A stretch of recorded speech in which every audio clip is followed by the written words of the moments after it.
কলকাতা বিশ্ববিদ্যালয়ে মিলল না রামনবমী পালনের অনুমতি। আরো একবার জানিয়ে রাখতে চাইবো, কলকাতা বিশ্ববিদ্যালয়ে মিলল না রামনবমী পালনের অনুমতি। আগেই উপাচার্যকে অনুমতি চেয়ে ইমেল করে এবিভিপি, কিন্তু উপাচার্যের পক্ষ থেকে কোনো ধরনের অনুমতি পাওয়া যায়নি, মেলের উত্তর পাওয়া যায়নি।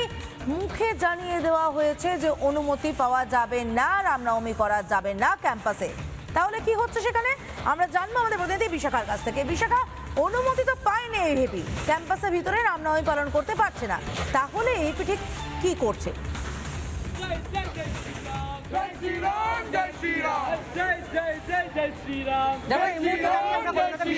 সামনে দাঁড়িয়ে রয়েছি এবং কলকাতা বিশ্ববিদ্যালয়ের সামনে কলকাতা বিশ্ববিদ্যালয়ের যে গেট অর্থাৎ ক্যাম্পাসের যে গেট, সেই গেটের একদিকটা খোলা রয়েছে আর একদিকটা এবিভিপির তরফ থেকে আজকে রামনবমী পালন করা হচ্ছে। তারা যেহেতু আজকে ক্যাম্পাসের ভিতরে যেহেতু তারা পালন করার সুযোগ পায়নি বা অনুমতি পায়নি, সেই জন্য তারা আজ যেটা করছে, তারা কিন্তু আজকে এই ক্যাম্পাসের সামনে তারা দাঁড়িয়ে তারা রামনবমী পালন করছে এবং তার সমস্ত উপাচার এই মুহূর্তে তারা এই গেটের বাইরেই আনছে। আস্তে আস্তে তার প্রস্তুতি চলছে এবং অনেকেই এসে গিয়েছে। আমরা একটু একটু করে কথা বলবো যে আজকে ঠিক কেন, কি কারণে, আমি জানতে চাইবো যে আজকে ঠিক কি কারণে গেটের বাইরে এভাবে কলকাতা বিশ্ববিদ্যালয়ের বাইরে রামনবমী পালন হচ্ছে।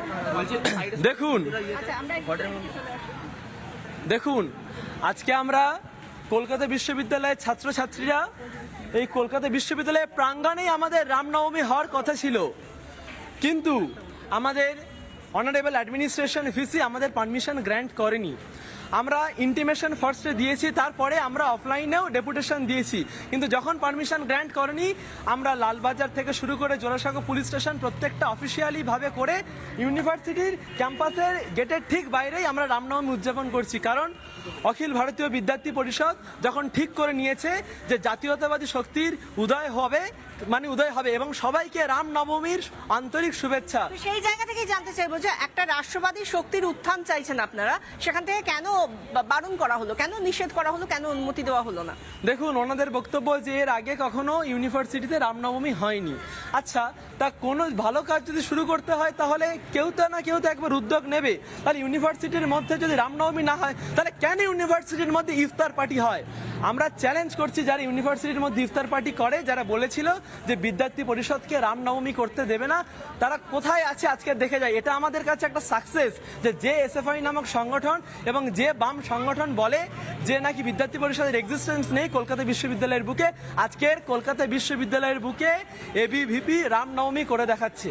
বেশ, আরো কয়েকজন রয়েছেন, আমরা তাদের সঙ্গে কথা বলবো এই মুহূর্তে। একবার যদি আসা যায়, হ্যাঁ, আমরা তো জানি যে আজকে ইমেল পাঠানো হয়েছে, এর আগে ইমেল পাঠানো হয়েছিল বিসির কাছে, তারপরে ইমেলের কোনো রিটেন কিছু উত্তর আসেনি, বা ডেপুটেশন দেওয়ার পরেও কি রিটেন কিছু উত্তর এসেছিল যে করতে দেব না, বা কোনো ডকুমেন্টেশন আছে কি, নাকি সবটাই ভার্বালি? দেখুন, ইউনিভার্সিটি প্রথম থেকেই আমাদের সাথে কোনো রকম কোঅর্ডিনেশন করেনি। আমরা বলেছি, বিসি স্যারকে বলে এসেছি, স্যার আপনাকে সম্মান রেখে বলছি, আমরা কিন্তু পূজা করাবো, যদি আপনারা ভিতরে পারমিশন না দেন আমরা গেটের বাইরে করাবো। মমতা বন্দ্যোপাধ্যায় এবং তার পুলিশ প্রশাসন, আজকে দেখবেন ক্যামেরাটা ঘুরাবেন, মনে হচ্ছে পাকিস্তানে দাঁড়িয়ে আছি, মনে হচ্ছে বাংলাদেশে পুজো করাচ্ছে। এই যে তোমার হচ্ছে পুলিশ প্রশাসন দিয়ে ঘিরে রেখেছে। তো আমি একবার দেখাবার কথা, আমি আসছি আপনার কাছেই আসছি, আপনি যেটা বললেন একবার দেখাই, একটু পুলিশ পোস্টিংটা দেখাবো কিরকম ভাবে একদম দারভাঙা বিল্ডিং এর যে উল্টো দিকের যে ফুটপাথটা দেখুন, যে ঠিক কত পুলিশ এখানে মোতায়েন রয়েছে, একেবারে বেশ তীক্ষ্ণ নজরদারি চলছে, যেখানে অর্থাৎ এবিভি গেটেই করছে রামনবমী পালন। নানা ধরনের কন্টেন্ট দেখার জন্য লাইক করুন, শেয়ার করুন আমাদের ফেসবুক পেজ, সাবস্ক্রাইব করুন আমাদের ইউটিউব চ্যানেল। পাশাপাশি অন্যান্য ব্রেকিং নিউজের জন্য অবশ্যই চোখ রাখুন রিপাবলিক বাংলায়।